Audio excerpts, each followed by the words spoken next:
जर तुम्हाला पण आयुष्यातील नकारात्मकतेचा वापर करून यश प्राप्त करायचे असेल तर ही कथा शेवटपर्यंत ऐका। ही कथा आहे समुद्र मंथनाची। या कथेची सुरुवात दुर्वास ऋषींच्या शापामुळे होते। त्यांनी देवांना शाप दिले असते, त्यामुळे देवांची ताकद कमी होते व असुरांची ताकद प्रबळ झालेली असते। मग देवांना वाचवण्यासाठी भगवान विष्णूंनी त्यांना अमृत मिळवण्यासाठी समुद्र मंथनाची कल्पना सुचवली। मग त्यासाठी विष्णूंनी देव व दानव यांना एकत्र आणले व समुद्र मंथनाला सुरुवात केली। समुद्र मंथनासाठी भगवान विष्णूंनी मंदार पर्वताला समुद्रावर स्थिर केले। त्यानंतर वासुकी नागाच्या मदतीने समुद्र मंथनाची सुरुवात केली। सर्वात अगोदर हलाहल सारखे भयंकर विष बाहेर पडले।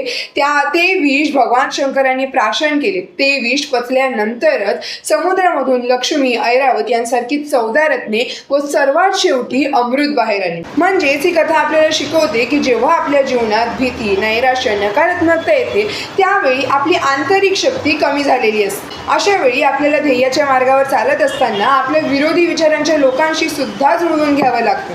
मग त्यानंतर मंदार पर्वताप्रमाणे स्थिर व एकाग्र राहून वासुकीप्रमाणे स्वतःच्या इंद्रियांवर नियंत्रण ठेवावे लागते। हलाहल विषाप्रमाणे यशाच्या मार्गावर सुरुवातीला संकटे येतात, मग शिवाप्रमाणे ज्याप्रमाणे त्याने विष प्राशन केले त्याप्रमाणे सर्व संकटांना तोंड द्यावे लागते व त्यानंतरच आपल्याला अमृत म्हणजे आपले ध्येय आणि सर्वोच्च आनंद प्राप्त होतो। या गोष्टीचे तात्पर्य हेच आहे की आपल्याला आयुष्यात सुख हवे असेल तर दुःख पचवण्याची तयारी सुद्धा हवी।